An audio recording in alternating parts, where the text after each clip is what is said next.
എല്ലാവർക്കും എൻ്റെ വിനീത പ്രണാമം. ശ്രീ വിശ്വ വാസ്തുവിദ്യ എന്ന എളിയ ചാനലിലേക്ക് നിങ്ങളെല്ലാവരെയും വിനീതമായി സ്വാഗതം ചെയ്യുന്നു. പുസ്തക സ്ഥാപിത വിദ്യ പരഹസ്തഗതം ധനം ദേശാന്തരോഗതോ പുത്രോ നാമമാത്രമുപചയാൻ എന്നൊരു ചൊല്ല് നിങ്ങൾ കേട്ടിരിക്കും. തീർച്ചയായും നിങ്ങൾക്ക് മനസ്സിലായി കാണും ഞാൻ ഏത് വിഷയത്തെപ്പറ്റിയാണ് സംസാരിക്കാൻ പോകുന്നത്. പുസ്തകത്തിൽ നിന്ന് വായിച്ച അറിവും മറ്റുള്ളവരുടെ കയ്യിൽ കൊടുത്ത കാശും വീട് വിട്ട് വെളിയിൽ പോയ പുത്രനെയും പറ്റി നമുക്ക് സംസാരിക്കാൻ മാത്രമേ കഴിയൂ. ഗുരുവിൻ്റെ പ്രാധാന്യത്തിനെ പറ്റിയാണ് ഞാൻ ഈ അധ്യായത്തിൽ പറയാൻ ആഗ്രഹിക്കുന്നത്. അതിനു മുമ്പായി നിങ്ങൾ ഈ ചാനൽ ഇതുവരെ സബ്സ്ക്രൈബ് ചെയ്തില്ലെങ്കിൽ ദയവായി സബ്സ്ക്രൈബ് ചെയ്ത് പ്രോത്സാഹിപ്പിക്കുക. തുടർന്ന് വരുന്ന ബെൽ ബട്ടൺ അമർത്തുക. ബെൽ ബട്ടൺ അമർത്തിയാൽ ഞാനിടുന്ന വീഡിയോകൾ അപ്പോൾ നിങ്ങൾക്ക് നോട്ടിഫിക്കേഷനായിട്ട് ലഭിക്കും. ഈ ചാനലിലൂടെ നിങ്ങൾക്ക് സത്യസന്ധമായ യഥാർത്ഥ വാസ്തുവിദ്യ രഹസ്യങ്ങളും സാധന, ഉപാസന, മന്ത്രരഹസ്യങ്ങളും നിങ്ങൾക്ക് ഈ ചാനലിലൂടെ ലഭിക്കുന്നതായിരിക്കും. പ്രത്യേകിച്ച് സാധന, ഉപാസന ഇങ്ങനെയുള്ള കാര്യങ്ങൾ, അതുപോലെ തന്നെ വാസ്തുശാസ്ത്രം, ജ്യോതിഷം, അതുപോലെ ഹസ്തരേഖാശാസ്ത്രം എന്നിങ്ങനെയുള്ള കാര്യങ്ങളെല്ലാം നമ്മൾ പഠിക്കാൻ ആഗ്രഹിക്കുമ്പോൾ നമുക്ക് ഇടിമിന്നൽ പോലെ നമ്മുടെ മനസ്സിൽ വരുന്ന ഒരു കാര്യമാണ് ഗുരു. ഈ ഗുരുവിൻ്റെ പ്രാധാന്യം അത്രയ്ക്ക് വലുതാണ്. ഇത് സാധന ചെയ്യാനോ ഉപാസന എന്നീ കാര്യങ്ങളെല്ലാം നമുക്കറിയാൻ ചെയ്യണമെങ്കിൽ തീർച്ചയായും ഗുരുവിൻ്റെ ആവശ്യം വളരെ വലുതാണ്. അങ്ങനെ ഇരിക്കുമ്പോഴാണ് നമ്മൾ ഗുരുവിനെ അന്വേഷിച്ച് നടക്കുന്നത്.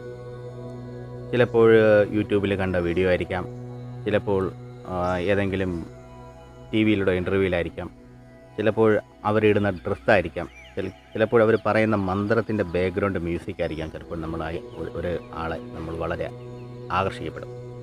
നമ്മൾ ദൈവത്തിനെ വിട്ട് അദ്ദേഹത്തിനെ അന്വേഷിച്ച് നടക്കും. ഒരുപാട് നാൾ കഴിഞ്ഞതിന് ശേഷം ഒരിക്കൽ നമ്മൾ അറിയുന്നു ഇദ്ദേഹത്തിനെ പോലീസ് അറസ്റ്റ് ചെയ്തു. ഏതോ വത്സനേൻ്റെ കാമസൂത്ര പ്രകാരം അറസ്റ്റ് ചെയ്തു എന്ന് അറിയുന്നു. ഇതറിഞ്ഞതിന് ശേഷം നമുക്ക് വല്ലാത്ത വിഷമം ഉണ്ടാകുന്നു. നമ്മൾ രണ്ട് കാര്യങ്ങളാണ് ചിന്തിക്കുന്നത്. ഒന്ന്, ഇതെല്ലാം വെറുതെയാണെന്ന് വിചാരിക്കും. രണ്ടാമത്തേത്, എന്തിനാണ് നമ്മൾ ഇവരെ കൂടെ പോകുന്നത്? എന്തുകൊണ്ട് നമുക്ക് നേരിട്ട് ദൈവത്തിനെ പിടിക്കാൻ കഴിയുന്നില്ല? ഈ രണ്ട് കാര്യങ്ങളാണ് നമുക്ക് സാധാരണയായിട്ട് വരാറ്. ഗുരുവിൻ്റെ മഹത്വത്തെപ്പറ്റി ഞാനൊരു ചെറിയ കഥ പറയാം. ആ കഥ ഇങ്ങനെയാണ്. ഒരിക്കൽ നാരദമുനി വൈകുണ്ഠത്ത് പോവുകയും അദ്ദേഹത്തിന് ഒരുപാട് കാര്യങ്ങളെല്ലാം സംസാരിച്ചു. ഇരിക്കാൻ ഇടം കൊടുത്തു, ആഹാര സാധനങ്ങളെല്ലാം കൊടുത്തു. അതിനുശേഷം അദ്ദേഹം പോകുന്ന സമയത്ത്, പോയി കഴിഞ്ഞതിന് ശേഷം ലക്ഷ്മിയോട് മഹാവിഷ്ണു പറഞ്ഞു, ആ നാരദനിരുന്ന ഭാഗത്ത് ചാണകം കൊണ്ട് കഴുകിക്കളയുക, ചാണക വെള്ളം കൊണ്ട് കഴുകിക്കളയുക എന്ന് പറഞ്ഞു. ഇത് വെളിയിൽ നിന്ന് കേട്ട നാരദന് വല്ലാത്ത ദുഃഖം തോന്നി. ഇദ്ദേഹം ഭഗവാൻ വിഷ്ണുവിനോട് പോയി ചോദിച്ചു, അല്ലയോ ഭഗവാനെ, ഞാനൊരു താഴ്ന്ന ജാതിക്കാരനാണോ? എന്തുകൊണ്ടാണ് ഞാനിരുന്ന ഇരിപ്പിടം നിങ്ങൾ കഴുകിക്കളയാനാ പറഞ്ഞത്? എനിക്ക് വല്ലാതെ വിഷമമുണ്ടായി. എന്താണ് അതിന് കാരണം? അപ്പോൾ വിഷ്ണു പറഞ്ഞു, അല്ലയോ മഹർഷേ, താങ്കൾ മഹാജ്ഞാനിയാണ്.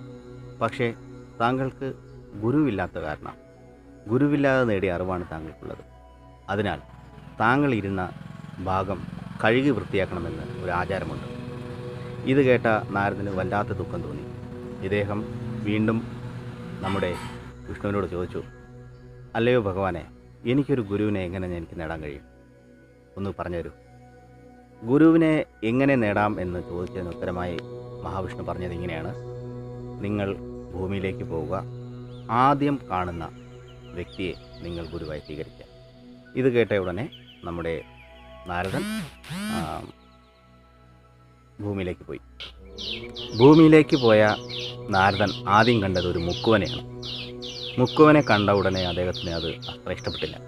നേരെ തിരിച്ച് വൈകുണ്ഠത്ത് പോയിട്ട് വിഷ്ണുവിനോട് പറഞ്ഞു, അല്ലയോ ഭഗവാനെ, ഞാനൊരു മുക്കുവനെയാണ് കണ്ടത്, ഞാൻ എന്താ ചെയ്യുക? അപ്പോഴദ്ദേഹം പറഞ്ഞു, ഞാൻ താങ്കളോട് എന്താണ് പറഞ്ഞത് അതുപോലെ ചെയ്യുക. അദ്ദേഹമാണ് താങ്കളുടെ ഗുരു. അതിനുശേഷം മുക്കുവൻ്റെ അടുത്ത് പോയി പറഞ്ഞു.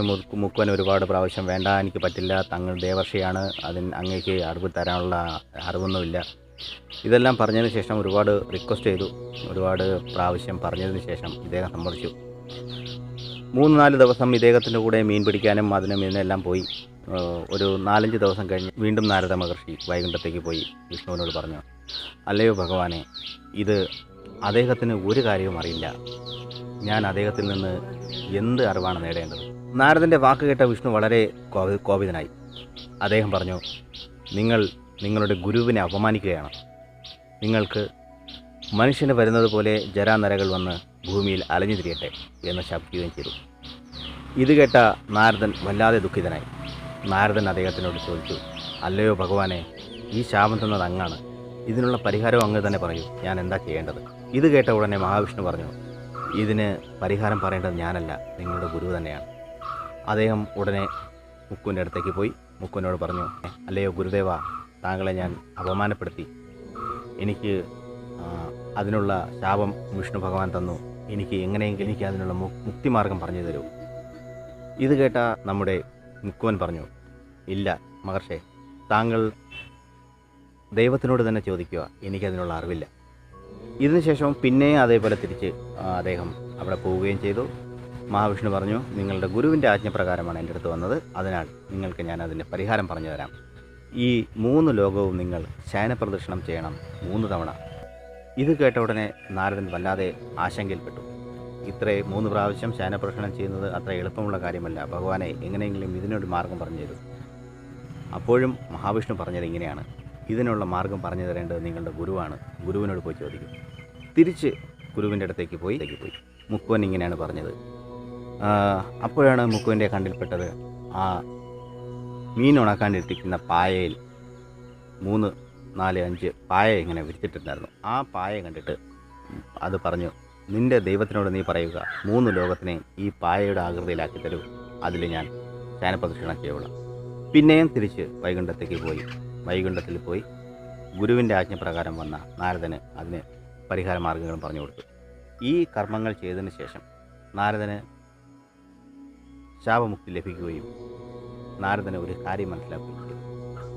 ഗുരു എന്നത് മാർഗം പറഞ്ഞു തരുന്ന ആളാണ്, എന്തെങ്കിലും ഫലം തരുന്ന ആളല്ല. ഗുരു ദൈവത്തിനോട് അടുക്കാനുള്ള മാർഗങ്ങളാണ് പറഞ്ഞു തരുന്നത്, ദൈവമാണ് ഫലങ്ങൾ തരുന്നത്. ഈ വിഷയത്തെപ്പറ്റി ഞാൻ ഇനിയും കുറച്ച് കാര്യങ്ങൾ കൂടി പറയാനുണ്ട്. വരുന്ന അധ്യായങ്ങളിൽ ഞാനിത് പൂർത്തിയാക്കുന്നതാണ്. നിങ്ങൾക്ക് ഇഷ്ടപ്പെട്ടുവെങ്കിൽ ഇത് ലൈക്ക് ചെയ്ത് പ്രോത്സാഹിപ്പിക്കുക. അൺലൈക്ക് ചെയ്യുകയാണെങ്കിൽ അതിൻ്റെ കാരണം കമൻറ്റ് ബോക്സിൽ ഇടുക. മറ്റുള്ളവർക്ക് പ്രയോജനപ്രദമാകുന്ന രീതിയിൽ ഷെയർ ചെയ്യുക. വരുന്ന അധ്യായങ്ങളെല്ലാം കാണുക. എല്ലാവർക്കും സർവേശ്വരൻ്റെ അനുഗ്രഹം ലഭിക്കാനായി ആത്മാർത്ഥമായി പ്രാർത്ഥിച്ചുകൊണ്ട് നിർത്തുന്നു. നന്ദി, നമസ്കാരം.